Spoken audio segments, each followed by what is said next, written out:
18 মে রাওয়ালপিন্ডিতে পেশোয়ার জালমির বিপক্ষে মুখোমুখি হয় লাহোর কালান্দার্স। বৃষ্টির কারণে ম্যাচটি নামিয়ে আনা হয় মাত্র 13 ওভারে। লাহোর ব্যাট করে তোলে 149 রান 8 উইকেট হারিয়ে। তবে একাদশে ফেরা সাকিব আল হাসানের জন্য দিনটা মোটেও সুখকর ছিল না। প্রথম বলেই তিনি বোল্ড হয়ে যান গোল্ডেন ডাক। বল হাতে সাকিব 2 ওভারে দেন 18 রান, কিন্তু নিতে পারেননি কোনো উইকেট। বিশেষ করে দ্বিতীয় ওভারে 2টি ছক্কা হজম করতে হয় তাকে। তবে লাহোরের জয়ের নায়ক ছিলেন ফখর জামান, 36 বলে 60 রানের ঝোড়ো ইনিংস এবং সালমান মির্জা, যিনি 4 উইকেট নিয়ে ম্যাচের সেরা নির্বাচিত হন। পেশোয়ারকে 13 ওভারে 123 রানেই আটকে দেয় লাহোর। জয় 26 রানের ব্যবধানে। ব্যক্তিগতভাবে ম্যাচটি হতাশাজনক হলেও দলের জয়ে কিছুটা স্বস্তি পেতে পারেন সাকিব। সামনে আরও সুযোগ আসবে নিজেকে প্রমাণ করার।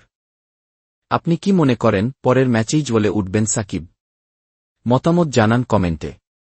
আর ভিডিওটি ভালো লাগলে লাইক ও সাবস্ক্রাইব করতে ভুলবেন না।